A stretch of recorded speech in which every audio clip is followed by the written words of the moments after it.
The first answer from behind the wall was not a word. It was 3 taps. Mara Reyes stopped sweeping. The sound came from the north service corridor of Julian Ames's mansion, where the lights dimmed by themselves and the cleaning staff were told never to linger. She waited. The house hummed around her, all glass, polished stone, and hidden machines. Somewhere beyond the dining room, rich adults were discussing a boy as if he were a problem to be managed. Oliver Ames, 10 years old, grieving, sent away for treatment, according to everyone paid enough to repeat it. Mara had seen his picture once in an old magazine near the laundry room. A small boy with serious eyes, standing beside his billionaire father, and a mother who existed now only in framed photographs. The tapping came again. 3 taps. Pause. 2 taps. Mara tapped back once with the broom handle before she could stop herself. For a moment, the wall gave nothing back. Then a whisper slipped through the vent. Not that side. Mara's breath caught. She leaned closer. What? The voice was almost swallowed by the air system. Don't cross the seam. Mara looked down. One more step, and her sneaker would have landed on a narrow strip of floor where the stone did not quite meet the wall. A hidden line. A service hatch, maybe. Something someone had spent a fortune making invisible. Behind her, the service panel blinked awake. Occupants inside. 5. Mara stared. The mansion was supposed to be nearly empty. Mr. Ames, his sister-in-law, Mara's mother, and Mara herself. 4. Not 5. From the dining room, Evelyn Cross called softly, "Julian, the documents are ready." The voice in the vent whispered again. This time, Mara understood every word. Don't let her reset the house. Mara did not answer the voice in the vent. She stepped back from the seam, one hand still locked around the broom handle, and looked toward the dining room where Evelyn Cross had just called Julian's name, with the kind of softness adults used when they wanted obedience to sound like concern. Her mother appeared at the end of the corridor, pushing the supply cart too quickly. "Mara," Selena Reyes whispered. "What are you doing?" Before Mara could explain, Evelyn came around the corner. She was tall, composed, dressed in cream wool untouched by the weather outside. Her eyes moved from Mara's face to the broom handle, then to the seam in the floor. "This corridor is restricted," Evelyn said. Selena lowered her head. "I'm sorry, Mrs. Cross. She was only helping me sweep." "She is a child," Evelyn replied. "Children should not help adults trespass." The word landed hard. Mara felt her mother's hand close around her shoulder. Selena had cleaned offices, hotels, and houses where a single complaint could erase a month of groceries. She did not argue with people who owned security gates, but Julian Ames had followed Evelyn into the corridor. He looked younger than he did in magazine photographs, and more tired than a billionaire should have looked. His white shirt sleeves were rolled to his forearms. A pen was still in his hand, the one Evelyn had given him at the table. "What happened?" Julian asked. "Nothing," Evelyn said. The girl wandered into a closed area. Mara looked at him. She expected anger. Rich people got angry when poor people saw the wrong things. Instead, Julian's gaze dropped to the seam in the floor. "No one uses this corridor," he said. "That's why it's closed," Evelyn answered. Mara swallowed. "Someone told me not to step there." Evelyn's face remained calm, but her fingers tightened around the folder. Selena whispered, "Mara, stop." Julian looked up slowly. "Someone?" Mara pointed toward the vent. The mansion hummed as if it had chosen not to help. Clean air moved through the ceiling. The lights glowed softly. Nothing tapped. Nothing whispered. Evelyn gave Julian a sad look. "This is why staff should not bring children into complicated spaces. The house makes sounds. Old ducts, pressure changes, safety shutters. It told me not to cross the seam," Mara said. "That is enough," Evelyn said. Not loudly. That made it worse. Julian looked from Mara to Evelyn. Mara noticed the fight inside him. Part of him wanted the easy explanation. Old ducts, a startled girl, a grieving father, hearing meaning where there was only machinery. But his eyes moved to the service display on the wall. The number had changed back to standby mode. No warning, no count, only a pale blue screen asking for a maintenance code. Julian stepped closer and touched the panel. "Why is this active?" Evelyn smiled faintly. "Because the cleaning staff came through the service entrance. That screen was decommissioned after Noel died." Evelyn paused before answering. Julian entered a code. The panel rejected it. A small red line appeared across the glass. "Access limited.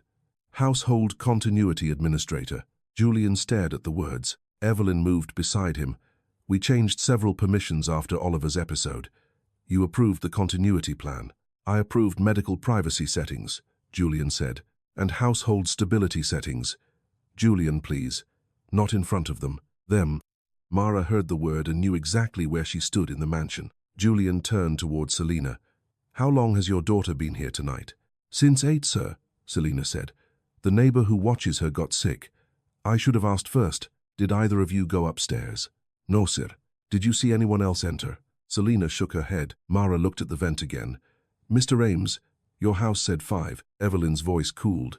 She saw a maintenance number she does not understand. Julian kept his eyes off her. For months, he had accepted reports because reports were easier than his son's face. Cedar Vale sent updates every Friday. Oliver was adjusting.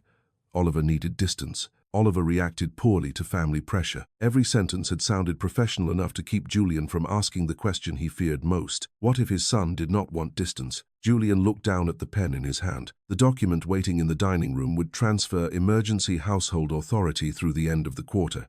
Evelyn had called it temporary. The board had called it responsible. Julian had called it one less decision he might ruin. Then his phone vibrated. A notification slid across the screen from Cedar Vale. Remote care session completed. Oliver Ames, could you have 12 p.m. Julian's thumb hovered over the message. It was 9:43. He had not spoken to his son that night. Mara caught the change in his face. Not belief yet, but the first crack in something built to look stronger than grief. From behind the vent, the house made one soft sound. This time, Julian heard it too. Julian stayed away from the vent. That was the part Mara remembered later. He heard it. She knew he heard it, because his hand tightened around the phone until his knuckles showed pale under the skin. But he did not run to the wall. He did not shout his son's name. He did what rich men in glass houses did when something terrible tried to become real. He looked for a rule to stand behind. Evelyn, he said, I want a live call with Oliver. Evelyn's expression softened before the words were even finished. Julian, now, Cedar Vale does not permit unscheduled family contact during stabilization windows. We went through this with Dr. Bell. I'm his father, and that is why your restraint matters. She lowered her voice, but not enough to hide it from Mara. Oliver becomes dysregulated when you pull him backward emotionally. You know what happened last time. Julian's face changed at that. Not much, just enough. Mara understood then that Evelyn had touched a bruise she knew exactly how to find. Selina pulled Mara closer. Sir, we should go. Julian looked at them as if he had forgotten they were still standing there. Wait in the laundry room. Evelyn turned sharply.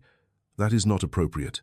I said wait. It was the first command Julian had given that night, without asking permission from Sadness, lawyers, or the woman holding the folder. Selina hesitated, then guided Mara down the corridor before Evelyn could change his mind. Mara kept her eyes low, but she watched the walls. Expensive houses had different kinds of silence. Some silence meant peace. Some meant someone had paid enough to hide the noise. The laundry room was larger than the apartment Mara and her mother had lived in 2 winters ago. Silver machines stood in a row. White towels sat folded in stacks, so even they looked wealthy. On one wall hung a small maintenance map covered by a clear plastic frame. Mara should not have looked. She looked anyway. Most rooms were labeled in clean black print: kitchen, greenhouse, guest wing, archive, master suite. The north corridor had no room names, only small grey blocks and service codes. Hutbai, Huktam, Hutchin. Beside H9, someone had pressed a tiny paper star between the frame and the wall. Mara's breath caught. It was not decoration. It was folded from a strip of blue service tape, the kind used to mark cleaning supplies. One corner had been bent twice, making it point downward like an arrow. She reached for it. Selina caught her wrist. No, Mom. No, Mara. We are already in enough trouble. He's leaving signs. Selina's eyes flashed with fear. You don't know that. I heard him. You heard something. That hurt more than Mara expected. Selina saw it and softened, but only a little. Fear had made her practical. Poverty had made her careful. She had raised Mara to tell the truth. But not every truth was safe to say in a room where someone else owned the cameras. A knock came at the laundry room door. Selina stepped in front of her daughter before it opened. Julian stood outside alone. The pen was gone. The folder was gone. His phone was still in his hand. I need to ask exactly what happened, he said. Selina looked past him. Where is Mrs. Cross? In the dining room, telling the board I need 5 minutes. Mara almost laughed.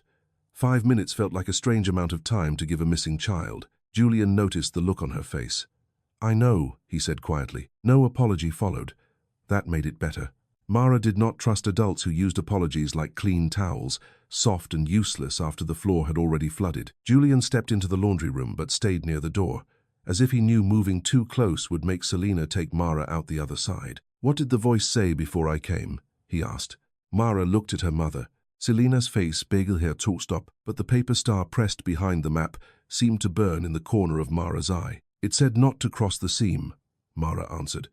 "Then it said not to let her reset the house. Here?"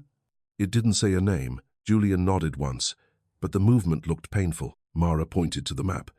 "And there's that." Julian turned. For a moment he only stared at the paper star, as if his mind refused to turn something so small into evidence.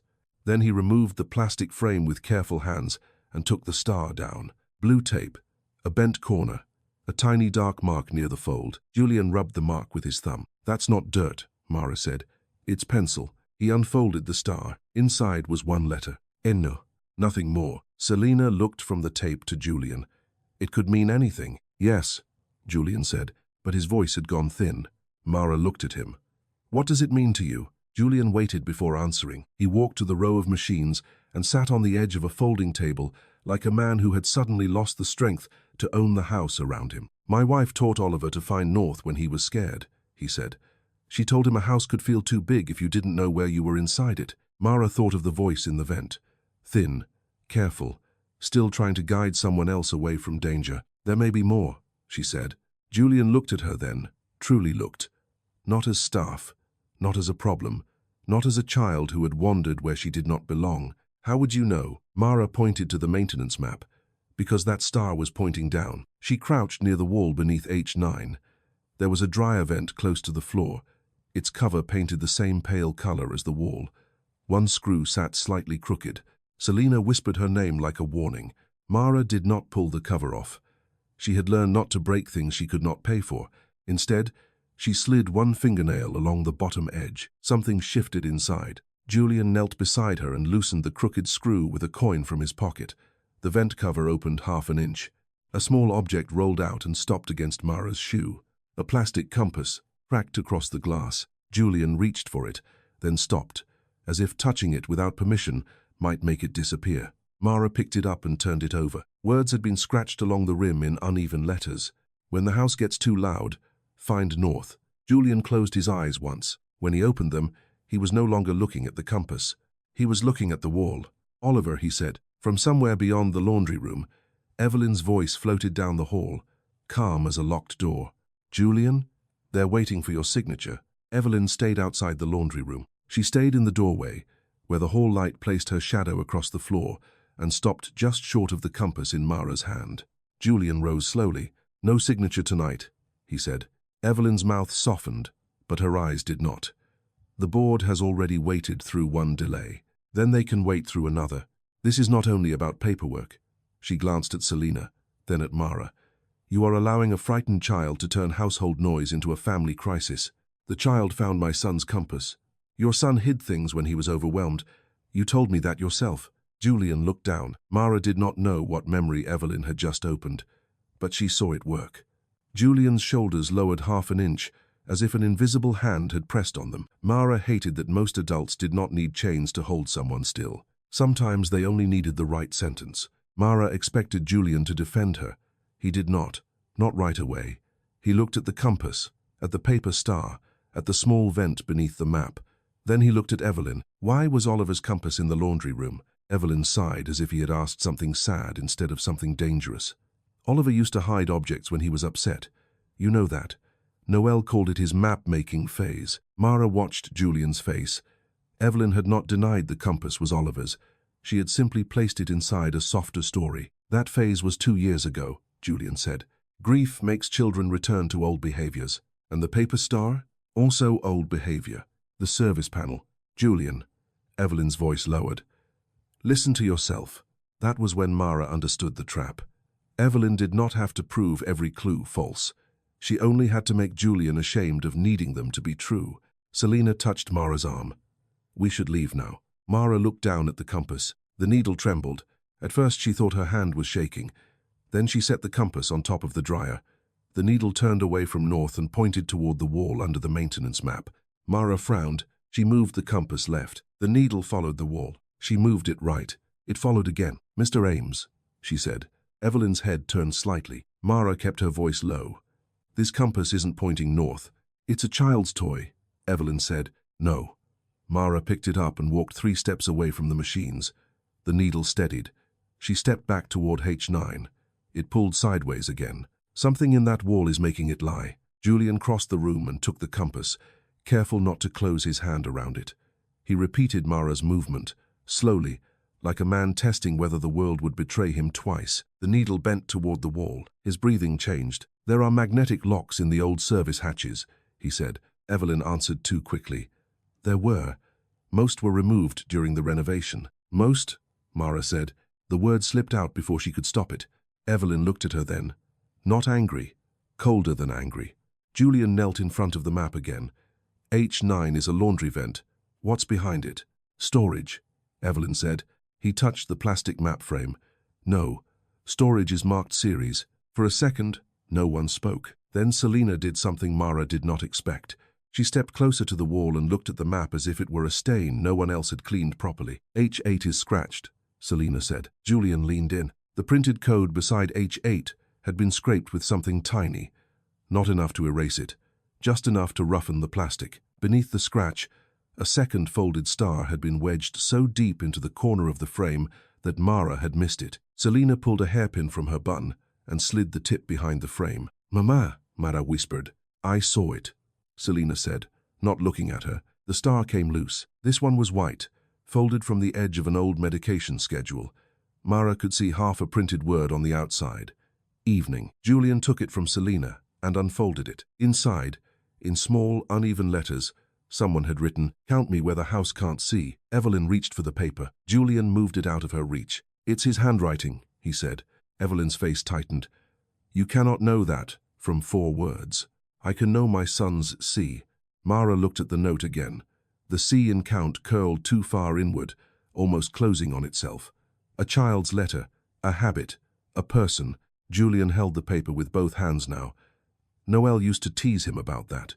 She said every C he wrote looked like it was trying to protect something. Evelyn's mouth tightened. "Memory is not verification." "No," Julian said. "But it is not nothing." Since the vent had whispered to her, Mara felt less alone. Julian turned to the maintenance terminal beside the industrial sink. It was an older screen, thick-framed and dull, nothing like the glossy panels in the public rooms. He touched the keyboard. A login prompt appeared. He entered his code. Denied. He entered another. Denied. Evelyn stepped closer. "This is humiliating. You are attempting to access outdated service equipment in front of cleaning staff because a child found craft paper." Julian ignored her and typed one more code. Denied. For a moment, his control slipped. He looked at the locked screen like a man standing outside his own front door in the rain. Then his eyes moved to the tiny manufacturer line at the bottom of the terminal. Noelle Ames. Early habitat build. His hand changed on the keyboard.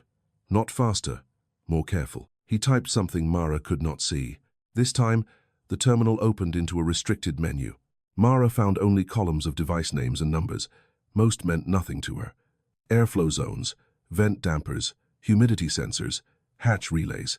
The names were short and dry, the way machines talked to other machines. But one line did not look like the others. "North isn't upstairs," Mara pointed. "There." Julian stopped scrolling. The line sat between H8 mag relay and H9 vent temp, where a normal device name should have been. Last modified, May 18, 11:46 p.m. Julian's face lost color. "What?" Mara asked. Evelyn said, "That could be an old label." Julian kept his back to her. Oliver was admitted to Cedar Vale on May 16. The terminal hummed quietly. Mara looked from the screen to the scratched map, then to the compass in Julian's hand. Oliver had not left random clues. He had built a trail with the only thing still small enough for adults to ignore. He had used service tape because cleaners touched it. He had used a compass because his father would know it. He had used a device label because adults trusted screens more than children. Stars. Atoi. A name hidden inside the house itself. Selina crossed herself under her breath. Julian touched the device line. A warning appeared. Legacy relay offline. Manual reset required. Evelyn's calm finally cracked at the edge. Only a little. Only enough for Mara to see the person underneath the wool and perfect voice. "Julian," Evelyn said. "Step away from the terminal." He looked at the screen for one more second. Then he looked at Mara. "What does it mean?" he asked. Mara thought of the note, "Count me where the house can't see." Then she thought of the line Oliver had hidden in the system, "North isn't upstairs." "It means," she said carefully, "he knew people would look for him in the wrong place." Mara expected Julian to tear the wall open. He did not. He stood in front of the old terminal with Oliver's note in one hand and the cracked compass in the other, while Evelyn watched him from the doorway with the patience of someone waiting for a fever to break. Then Julian turned toward the hall. "Tell the board I'm not signing tonight." Evelyn's lips parted. "Julian, you cannot turn a continuity vote into a spectacle because a service terminal shows an old label." "I said I'm not signing. The press already knows a closed session is happening. If the board leaves without a decision, people will ask why." "Let them." That answer cost him. Mara could see it. The mansion, the company, the smooth machinery of his life had been built to prevent public uncertainty. Julian Ames had spent years designing houses that anticipated trouble before humans had to feel it. Now he was choosing trouble on purpose. Evelyn looked past him to Selina. "Mrs. Reyes, collect your things. Your services are no longer required tonight." Selina's face tightened. "Yes, ma'am." Mara knew that tone. It was the sound of rent becoming heavier. Julian said, "They stay until I finish speaking with security." "No," Selina said before Evelyn could. Her voice shook, but it did not bend. "My daughter is not staying in a rich man's family problem after being called a trespasser." Mara looked at her mother, startled. Julian accepted the rebuke without defending himself. "You're right." He placed the paper star and compass on the folding table, then slid them into a clean towel, as if protecting them from the room. "But I need your contact information." Selina hesitated. Evelyn answered for her. "Human Resources has it." Julian kept his gaze on Selina. "I am asking you." Selina gave him a number written on the back of a laundry tag. Her hand shook only once. Julian took it. "Thank you." That was when the terminal behind him changed. No sound, no alert. The line, "North isn't upstairs," disappeared from the list. Mara noticed it first. "Mr. Ames." Julian turned. The menu refreshed again. H8 mag, relay returned. H9 vent temp returned. But Oliver's sentence was gone, replaced by a dull system label, unassigned legacy node. Evelyn stepped into the room at last. "Old equipment does that." Julian's jaw tightened. "No, it doesn't." He reached for the keyboard, but the screen locked before his fingers touched it. Remote admin session. Active. A chill moved through Mara that had nothing to do with the laundry room air. Someone else was inside the system. Not in the house. Not in the room. Somewhere behind another screen, erasing the words Oliver had hidden. Julian pulled out his phone. "Who has remote admin?" Evelyn's answer came smoothly. "Malcolm Rusk. Security Systems. You approved his access after the greenhouse incident. Get him here. He is monitoring the house from the security office." Then put him on speaker. Julian, not with staff present. He looked towards Selina and Mara, then back at Evelyn. "Stop using witnesses as an excuse." "What greenhouse incident?" Mara asked before she could stop herself. No one answered her. Evelyn turned to Selina. "Take your daughter out through the east service exit. Please do not make this worse for her." The kindness in her voice made Mara's skin prickle. Selina gripped Mara's hand and led her out. This time Mara did not fight. She knew if she pulled away, her mother would pay for it first. They passed the industrial sink, the towel carts, the row of silver machines. At the corridor, Mara looked back once. Julian was still at the terminal. Evelyn stood beside him. The compass and paper star lay wrapped in the towel between them, small enough to lose, dangerous enough for someone to erase a machine. The east service passage was colder than the rest of the mansion. Pipes ran along the ceiling. The walls were plain concrete instead of glass. Selina walked fast, her shoes making soft sounds on the rubber floor. Mara had followed her mother through enough back corridors to know rich houses had two maps. One showed guests where to admire the windows. The other showed workers how to disappear before anyone important noticed them. "We are leaving," she said. "I know." "No, you don't. You think the truth protects people because stories say it does. Sometimes the truth gets poor people fired before it gets rich people brave." Mara had no answer to that. At the turn near the pantry, a man in a black suit stepped into the passage. He was broad, clean-shaven, with an earpiece curled behind one ear. Mara recognized him from the front gate. "East exit is locked for delivery inspection," he said. Selina stopped. "Mrs. Cross told us to leave this way. Change of route. Kitchen stairs." He did not smile. He did not threaten them either. He did not have to. They followed him past the pantry and into a narrower hall Mara had not seen before. A cart of folded table linen stood near a service alcove. Beyond it, voices drifted through a half-closed door. Evelyn's voice. Mara slowed. Selina pulled her forward. Then Mara heard a name. Cedarvale. Her feet stopped by themselves. She had spent years hearing adults talk when they thought children were only part of the furniture. In laundromats, kitchens, stairwells, bus stops. The secret was not to look curious. The secret was to become small enough for people to forget they should lower their voices. The guard turned. "Keep moving." At that moment, a crash came from the kitchen behind them.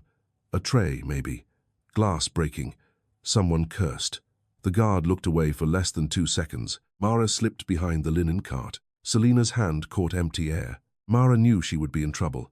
She also knew Oliver's words had vanished from the terminal, while adults were still politely explaining why nothing was wrong. She crouched behind the cart and pressed herself against the service alcove. Through the gap in the door, she could see only a slice of another room. A dark wood desk, a security monitor, Evelyn's cream sleeve, and the edge of a man's hand moving over a tablet. Malcolm Rusk's voice was lower than Evelyn's. "I removed the label. The relay still shows manual." "Then remove the relay. It isn't on the current network. That's the problem." Evelyn exhaled through her nose. "How long?" "Physical reset by morning. Maybe less if I can get into the old junction." "And the count?" "Main panels are clean.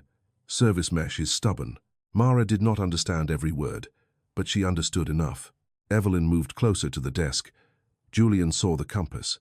"A toy is not evidence. It is to him." Rusk's tablet gave a soft beep. "Cedarvale can hold the line. Their record says the boy completed a remote session tonight. Make sure it says the same tomorrow." "And the transfer window?" "After the board packet is signed, not before." Rusk made a sound that was almost a laugh. "You're assuming he signs. I'm assuming Julian prefers guilt he understands to truth he can't control." Mara's throat tightened. "The boy. Not Oliver. Not your nephew. Not my sister's child. The boy." Rusk lowered his voice further. "If Ames asks for live confirmation." Evelyn waited before answering. When she did, her tone was almost gentle. "Then we remind him what happened when Oliver saw his father last time." A drawer opened. Paper shifted. Rusk said, "And if he asks about H8, he won't know what H8 is. He has the cleaning girl." Mara stopped breathing. Evelyn's sleeve moved out of view. Not for long. The words were quiet. They did not sound dramatic. That made them worse. Selina's voice echoed from the hall. "Mara?" Mara squeezed her eyes shut. Inside the room, Rusk went still. "What was that?" he asked. Mara backed away from the gap. Her heel touched the linen cart. One folded towel slipped from the top and landed on the floor with a soft, useless sound. The door opened before Mara could move. Malcolm Rusk filled the narrow gap, his tablet still glowing in one hand. Up close, he did not look like the guards Mara had seen at grocery stores or apartment buildings. He looked polished, almost corporate, as if security in a billionaire's house required a better suit and fewer questions. His eyes dropped to the towel on the floor, then to Mara. "What are you doing here?" Mara pressed her back against the linen cart. "I got lost." "No," Rusk said. "You hid." Selina reached the end of the hall at the same time, breathless and pale. "Mara." Rusk stepped aside just enough for Evelyn to appear behind him. For a moment, Evelyn only looked at Mara, not surprised, not angry in the way Mara expected, more disappointed, as if a child had confirmed the exact bad thing adults had warned her she would do. "This is why boundaries matter," Evelyn said. Selina moved in front of Mara. "She is 12. She is 12 and hiding outside a private security room during a closed family meeting." Evelyn turned her head slightly toward Rusk. "Document this." Rusk tapped the tablet. Mara understood what that meant, even before anyone explained it. A record. A version of what happened written by people who owned the walls. "I heard you," Mara said. Selina whispered, "Don't." Mara kept looking at Evelyn. "You said Cedarvale could hold the line. You said the record had to say the same tomorrow." Rusk's face did not change. Evelyn's did. Only a little. Then she sighed. "She is repeating fragments she does not understand." "You said H8," Mara added. That is a service designation, Rusk said. Not a secret code. You erased the name Oliver put in the system. Evelyn looked past Mara down the hall. Where is Julian? The answer came from behind Selina. Here. Julian stood at the pantry turn, phone in hand, the clean towel tucked under one arm with the compass and paper stars inside it. His face had changed since the laundry room. He no longer looked like a man waiting for permission to be worried. He looked like a man counting exits. What is she doing outside the security room? Evelyn asked before he could speak. Julian looked at Mara. Listening, apparently. Rusk said, that is a serious breach. So, is deleting a device label during an active family safety concern? Rusk held up the tablet. No deletion. The old node refreshed to its registered name. It happens. Export the audit trail. I can submit a request through proper channels. Julian stepped closer. I own the channels. Evelyn's voice sharpened. You own a company, Julian. Not every person inside it. That stopped him for half a second, because it was true enough to be useful against him. Mara watched him catch himself. Anger would make him easier to dismiss. Evelyn was waiting for it. He spoke carefully. Then we do this properly. Call Cedar Vale. I already told you. Not a report. Not tomorrow morning. Now. On speaker. Evelyn glanced at Rusk. Mara noticed. Julian noticed too. Rusk placed the call from the security room line. He did it slowly, with the performance of a man proving he had nothing to hide. A woman answered after the third ring, her voice smooth with institutional training. Cedar Vale Therapeutic Residence. After-hours care desk. This is Julian Ames, Julian said. I need live confirmation that my son is physically present at your facility. There was a pause. Mr. Ames, for patient stability and privacy, after-hours calls are routed through care notes unless previously scheduled. I am not asking for therapy notes. I'm asking whether my son is there. I can confirm Oliver Ames is enrolled and under active care. That was not my question. I understand. Location confirmation requires secure guardian verification and clinical approval. I am his father. A keyboard clicked faintly on the other end. Our record shows Household Continuity Administrator Evelyn Cross as the after-hours contact for destabilization concerns. Julian looked at Evelyn. Evelyn held his gaze. When was that changed? He asked. I'm not authorized to discuss administrative history on this line. Put Dr. Bell on. Dr. Bell is not available. Wake him. I can leave an urgent message. The call gave him nothing solid enough to break a door and everything sharp enough to keep him from walking away. Julian ended it without saying goodbye. Evelyn spoke gently. Do you hear how this sounds now? You are frightening staff at a clinical facility because a cleaning girl hid in a hallway. Mara expected the words to hit Julian the way the others had. This time, they did not land as cleanly. He looked at Selina. I am sorry your daughter was put in this position. Selina's face was guarded. She put herself there, sir. No, Mara said. Oliver put me there. The hall changed around that sentence. Russ gave a short, humorless breath. That is exactly the kind of statement that will be written down. Julian turned to him. Then write this down too. No one calls police. No one contacts HR. No one deletes another log. If any record changes after this moment, I will treat it as destruction of evidence. Evelyn's eyes narrowed. Evidence of what? Julian had no answer yet. He did not have enough yet. That was the worst part. Mara could feel it. They had a compass, paper stars, a changed device label, a strange call with Cedar Vale, and words overheard through a door. It was a lot if you believed Oliver was hidden. It was almost nothing if you wanted not to believe. Rusk tapped his tablet and turned it toward Julian. Here is your audit view. The screen showed a clean list of system events. Maintenance, refresh, service node correction, remote diagnostic sweep. No name, no warning, no sign of Oliver's hidden sentence. Julian stared at it. Where is the user ID? Legacy system records under service accounts. Convenient. Standard. Mara looked over the screen from below Rusk's elbow. Most of the list meant nothing to her, but one time stamp did. 9:41 p.m. Remote diagnostic sweep. That was before Julian had asked Rusk about remote admin. Why were you sweeping before he asked? Mara said. Rusk looked down at her. Julian took the tablet. The timestamp sat there, plain and small. Rusk answered smoothly. The system flagged irregular behavior when unauthorized users accessed the laundry terminal. But the terminal did not open until after that, Julian said. Rusk's jaw moved once. Evelyn stepped in. Or the clock on an old system is misaligned. We are circling technical debris while Oliver is trying to heal. Selina laughed once under her breath. Not because anything was funny. Everyone looked at her. She lifted her chin. In every house I clean, when rich people say something is debris, it usually means they want poor people to stop looking at it. Mara had never loved her mother more than in that second. Julian held the tablet against his side. H8, open it. Rusk shook his head. Not without facilities. That area is behind a sealed junction, and if there are active magnetic locks, forced access could trigger a safety response. Then call facilities. They are off-site. Bring them in. Evelyn took one step toward Julian. At midnight, with board members still in your dining room and journalists outside the gate?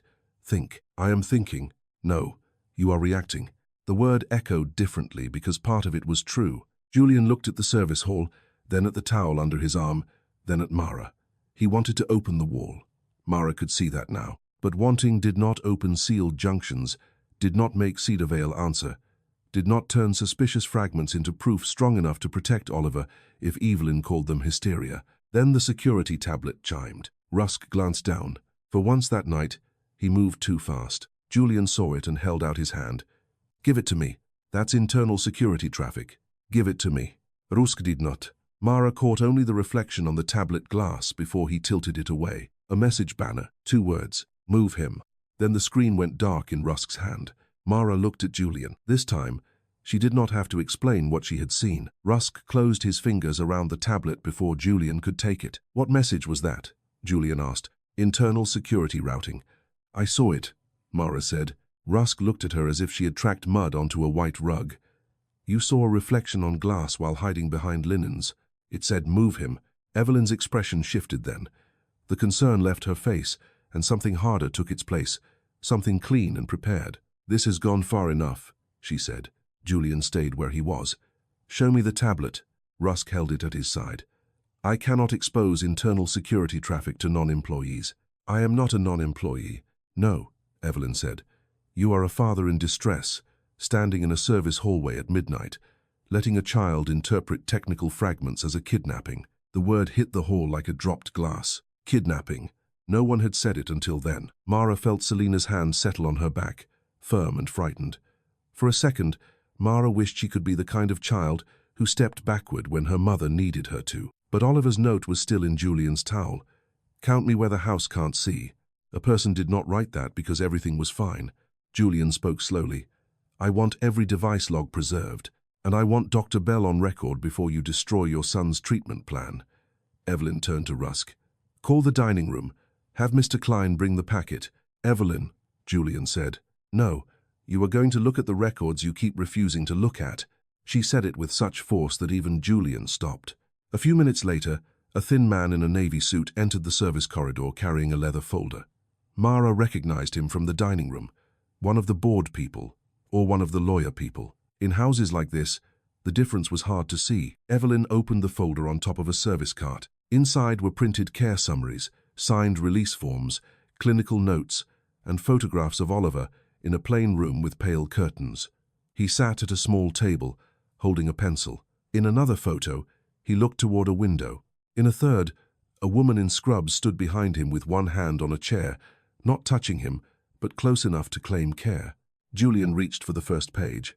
Evelyn let him take it. May 16, she said. Admission intake. May 18, evening stabilization.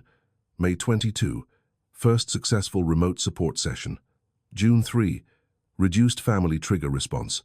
Everything documented. Julian flipped through the pages. Mara watched his face fold inward, not because he believed Evelyn completely, but because paper had weight in his world.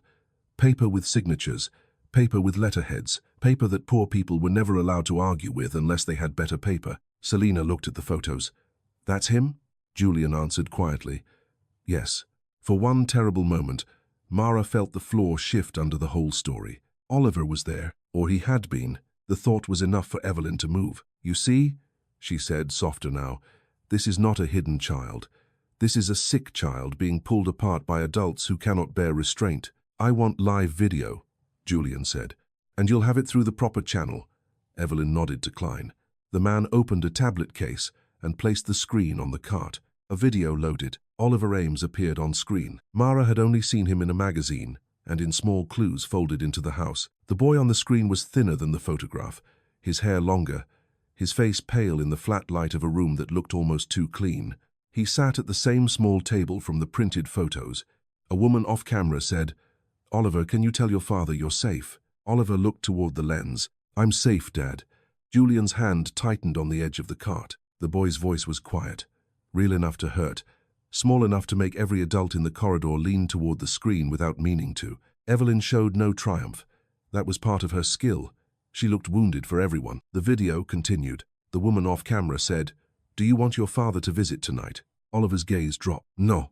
Julian stepped back as if the word had touched his chest. Mara stared at the screen. Something was wrong. She did not know what at first. Not the room. Not Oliver's face. Not the voice. The wrongness sat in the corner of the image, too small to name. Then the video ended. Evelyn closed the tablet case herself. "This is what I have been protecting him from," she said. "Not you, Julian. Your guilt. Your need to be forgiven before he is ready to see you." Mara wanted to speak, but Selena's grip tightened. Rusk turned his tablet toward Julian at last. "As for the alleged message, here is the security feed. No active alert, no instruction to move anyone." The girl saw a partial reflection during an unauthorized breach. The screen showed timestamps, camera tiles, staff movements. Clean, organized, empty of danger. Julian looked from one screen to the other. Evelyn used the moment. "She has been in the laundry room, the service corridor, and outside security." She nodded toward Mara. "She handled Oliver's personal object. She could have placed the paper. She admitted to hiding. This family has been targeted before, Julian. You of all people should know what desperation makes people do." Selena's face went still. Mara felt heat rise in her throat. "I didn't plant anything." "No one said plant," Evelyn replied. "You just did without saying it." Klein cleared his throat. "Mr. Ames, from a liability standpoint, the minors and non-essential staff should be escorted off property while an internal review occurs." "Non-essential," Selena repeated. The lawyer looked embarrassed, but not enough to take it back. Julian turned toward Mara. "In the video, what did you see?" Evelyn's patience thinned. "Please don't do this." Mara tried to pull the image back into her mind. Oliver at the table, the pale curtains, the woman asking him to speak, his eyes dropping when asked about Julian. Then she remembered the corner. "A clock." "The clock didn't move," she said. Rusk frowned. "What?"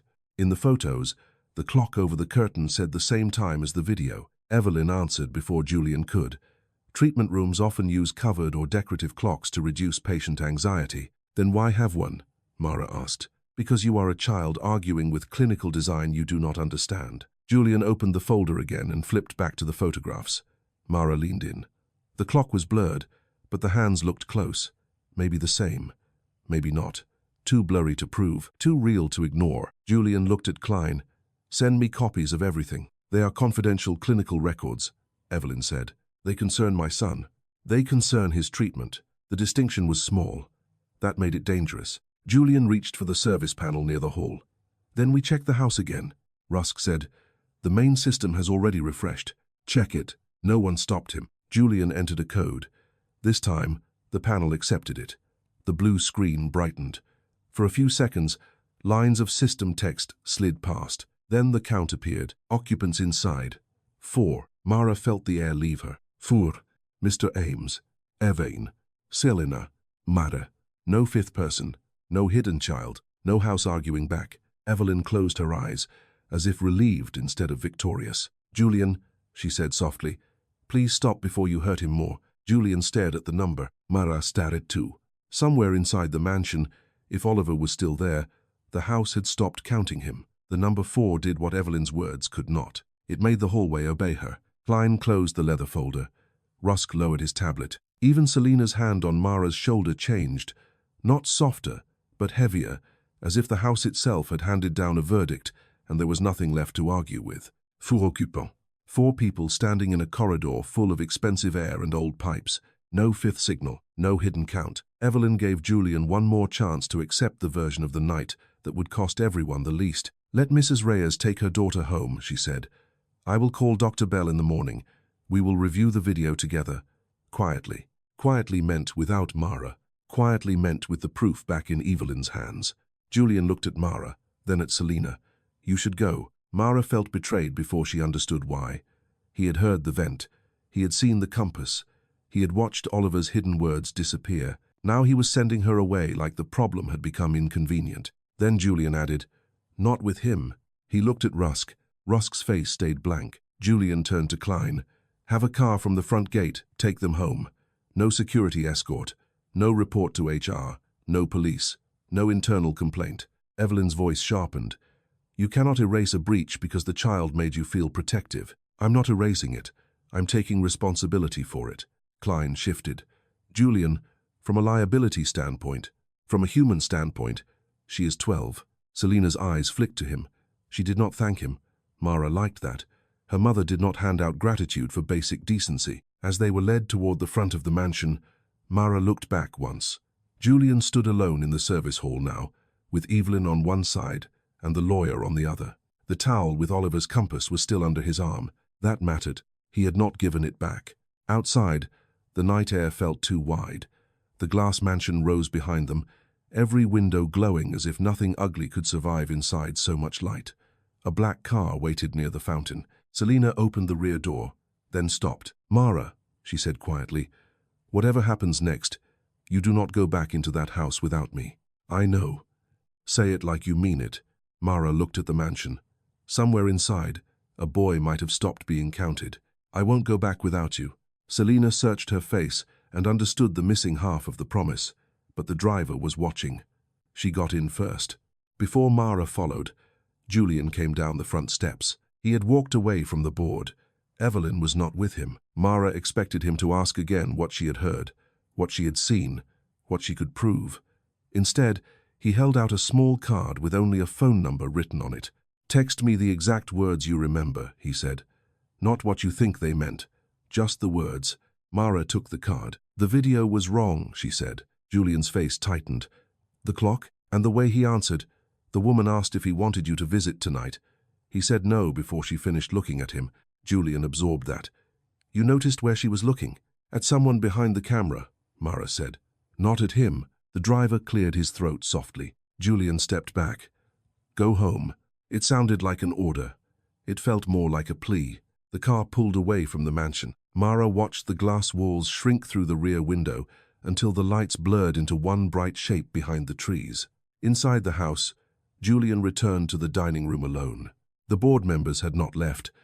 That was another kind of message. They sat around the long table with untouched coffee and careful faces. Klein stood at the far end, already speaking in a low voice to the oldest director, a woman named Margaret Vale, who had backed Julian since the company's first public offering. Evelyn was seated at Julian's right. His chair remained empty. Julian remained standing. "I'm postponing the vote," he said. Margaret Vale folded her hands. "On what grounds?" "Family emergency." Klein adjusted his glasses. "The concern is that the alleged emergency may be the result of emotional distress, not fact. The company is exposed if leadership appears unstable during an active continuity review." There it was. Not a threat. Not quite. Something dressed as governance. Evelyn looked down as if embarrassed on his behalf. Julian placed the compass on the table. Some board members looked at it with pity. That was worse than disbelief. "My son gave me this," Julian said. "No," Klein replied carefully. "Your son owned it. That distinction matters." Julian almost smiled. Legal language could turn a life into a footnote if you let it. He picked up the tablet that had shown Oliver's video. "Then we start with distinctions. I want the original file, not the exported clip. I want metadata, transfer logs, device ID, upload time, and the name of the person who requested tonight's remote session." Evelyn's gaze lifted. "Julian," she said, "that will require consent from Cedar Vale. Then get it. You gave me after-hours authority for treatment matters, and I am revoking it." Klein inhaled through his nose. "That may not be immediate if the care plan has embedded emergency provisions." Julian looked at him. "Prepare whatever filing reverses it." "At midnight?" "Yes." Margaret Vale leaned back. "And the house system?" Julian turned toward the wall panel. "I want an independent export from the legacy mesh." Rusk, standing near the sideboard, spoke for the first time since Julian entered. "Legacy mesh is not designed for executive review. It requires facilities, certification." "Who built the original mesh?" Julian asked. Rusk paused. "Your wife's early team. Names. No one answered quickly enough. Julian took out his phone and scrolled through old contacts he had not touched since Noelle's funeral. His thumb stopped on one name. Tamsin. Lee Habitat. Safety architect. He called. Evelyn stood. This is inappropriate. Julian kept the phone to his ear. After 5 rings, a woman answered, her voice rough with sleep. Julian. Tamsin. I need to know if Noelle's early houses kept black box safety logs separate from the main occupant count. The line went quiet. Then Tamsin said, Why are you asking me that? Because my main panel says 4, but an old service mesh said 5 before someone reset it. Another pause. This one felt different. Do not trust the main panel, Tamsin said. Every face at the table changed. Julian turned away from them and gripped the back of his chair. Tamsin, he said, where is the black box? In the North Junction. If Noelle built that version, it should be behind H8. Across the room, Evelyn's hand closed around the edge of the table. Julian saw it. So did everyone else. Julian kept Tamsin on speaker. No one at the dining table spoke over her now. The black box is not a box in the usual sense, Tamsin said, her voice thinner through the phone but steady. Noelle hated single-point failure. The early safety mesh wrote emergency data to a local module behind the North Junction. If the main house was compromised, the module kept counting. Rusk folded his arms. That system was retired. Retired is not removed, Tamsin said. Margaret Vale stood first. That mattered. She was not family. She was not staff. She was the kind of witness Evelyn could not dismiss as grief or poverty. I want to see H8, Margaret said. Evelyn looked at her. You are enabling a dangerous scene. I am observing a governance risk. The language was cold, but it worked. Klein gathered the folder. 2 board members followed. Rusk moved ahead of them, already issuing quiet instructions into his earpiece until Julian stopped him. No private security traffic, Julian said. Phone on the table. Rusk hesitated. Margaret extended her hand. Now. He placed the phone down. They walked through the mansion in a line too formal for fear. The polished public floors gave way to service tile. Warm gallery light became the flat white of maintenance bulbs. At the laundry room, Julian took the compass from the towel and held it in his palm. The needle bent toward the wall. Tamsin heard the shift in his breathing. Magnetic latch? Yes. Then Noelle's hardware is still there. Evelyn's voice cut in. Or a child's toy is reacting to old metal. Julian held back. He had learned that every answer to Evelyn became another room she could lock him inside. At H8, Rusk stood beside the wall panel and shook his head. No visible access. We wait for facilities. Tamsin said, Look below the vent line. Noelle hid manual releases where a child could reach if the lights failed. Klein frowned. A child? She designed for evacuation, not aesthetics. Julian crouched. Beneath the painted cover, almost level with the floor, was a small circular plug the same color as the wall. He pressed it. Nothing happened. Turn the compass over, Tamsin said. Julian looked at the cracked plastic in his hand. Along the back edge, under a layer of dirt, was a small raised nub. Not decoration. A tool. He fitted it into the plug and turned. A mechanical click moved through the wall. Evelyn stepped forward. Julian, stop. This time, there was no softness in her voice. The panel opened 2 inches. Cold air breathed out. Behind the cover sat an older control bay with a dull metal module. 3 wires clipped into it, and a tiny amber light still blinking. Tamsin said, That's it. Do not unplug it.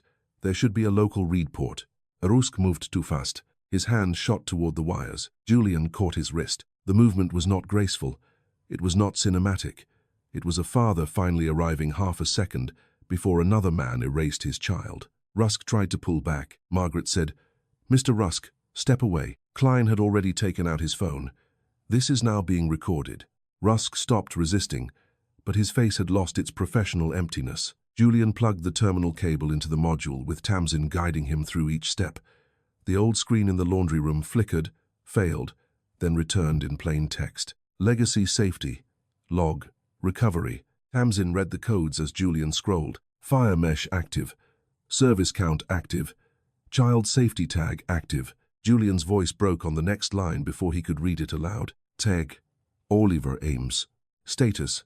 Active until manual mask. Last internal location. North Safe Corridor. H8 sublevel. Mask initiated. 9:56 p.m. User. Ruskman. The corridor seemed to narrow around the words. Evelyn said, "That does not prove physical presence. Tags can be misplaced." Tamsin answered before Julian could. "Not that tag. Noel tied it to heat, motion, and breath variance after the Redwood threat. It was built for one reason, to avoid losing Oliver inside a locked house. Redwood threat. Another thing Evelyn had turned into history while keeping the machinery alive." Julian turned toward Rusk. "Open the sublevel." Rusk said nothing. Tamsin spoke through the phone. "There's an emergency release sequence." "Julian, Noel would not have used your birthday or hers. She hated obvious codes." Julian looked at the compass. "When the house gets too loud, find north." He entered north. Denied. Evelyn closed her eyes as if pained. "Please stop humiliating yourself." Julian tried Polaris. Denied. The old terminal flashed one hint. "Who finds north?" Julian stared at it. Then his phone buzzed in his pocket. A text from an unknown number. Myra. Exact words I remember. "Count me where the house can't see. North isn't upstairs. Not that side. Don't cross the seam." Julian read the message twice. Then he typed, "Count me." The wall answered with a heavy sound from below. A seam opened in the floor beside H8. Not wide, just enough to reveal a narrow stair descending into darkness. Evelyn reached for him. "He is safer where he is." Julian turned on her. "Where is he?" She did not answer. That was the answer. He went down first. The stairway smelled of dust, metal, and filtered air. Lights clicked on one by one, old emergency strips waking along the wall. At the bottom was a short corridor and a sealed storm room door with a small square window. Behind the glass sat a boy in a grey sweater, knees drawn to his chest, one hand holding a strip of blue tape folded into half a star. Julian stopped, so suddenly Klein nearly collided with him. Oliver lifted his head. For a second, he looked afraid of the adults behind his father. Then he saw the compass in Julian's hand. His mouth trembled. "Dad?" Julian pressed his palm to the glass. Oliver did not stand yet. That hurt. That mattered. A rescue did not erase what had made the rescue necessary. Julian swallowed and kept his voice low. "I found north." Oliver looked at the compass, then at his father's face. Very slowly, he placed his small hand against the other side of the glass. By morning, the mansion no longer belonged, only to the family that owned it. Two child protective officers stood in the dining room where the board had waited for Julian's signature. A police detective reviewed the black box export on a company laptop. Margaret Vale sat at the end of the table, not as an investor now, but as a witness. Evelyn Cross sat opposite them with her hands folded, still dressed perfectly, still trying to look like the only adult who had remained calm. Malcolm Rusk was not allowed near a device. His phone, badge, and admin token sat in an evidence bag on the table. That detail mattered most to Mara. She sat beside her mother with a paper cup of water she had not touched. No one had asked her to wait in the hallway. No one had called her a trespasser. When the detective spoke to her, he used her name. "Mara Reyes heard the partial conversation," he said, looking around the table, "and reported the phrases, Cedar Vale, H8, board packet, and move him. Those phrases now match recovered records, access logs, and security traffic." Evelyn's lawyer started to object. Margaret raised one hand. "Let him finish." The detective continued. "Cedar Vale confirms Oliver Ames was admitted on May 16, discharged to private in-home stabilization that same week, and never physically present during last night's recorded remote session. The video shown to Mr. Ames was not live. A temporary protective order now places every decision about Oliver's care under independent review." Julian closed his eyes for 1 second. Then he opened them and stood. "I built a company that told people homes could keep families safe," he said. "Last night, a child who had every reason to stay quiet saw what I refused to see in my own house. Mara Reyes did not create this crisis. She exposed it, and I failed my son before she ever entered that corridor. No one rescued him from the sentence. No one softened it."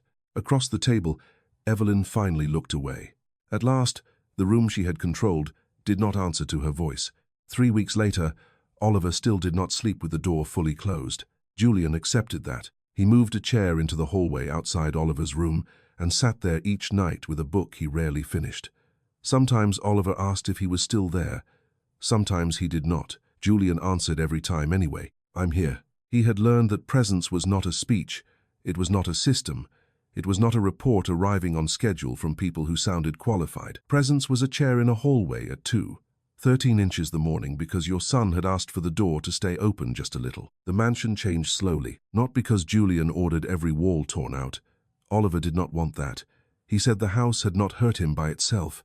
People had used it badly. So the north service corridor remained, but the hidden storm room was sealed by court order, photographed, documented, and emptied of everything that made it look like care when it had been control. The old service panel stayed on the wall. Julian had a new line added beneath the occupant count. Legacy, safety, mesh active. Oliver asked for that. Mara noticed it when she and her mother returned to the mansion for the last time as cleaners. Selina had decided not to keep the contract. Julian had offered better pay, legal protection, a safer schedule, even an apology written through the company office. Selina accepted the apology. She refused the contract. "I don't want my daughter learning that rich people can frighten you on Monday and employ you on Friday," she said. Julian made no attempt to correct her. Instead, he asked what she did want. Selina asked for the unpaid wages of every night cleaner who had been dismissed under Evelyn's household policy.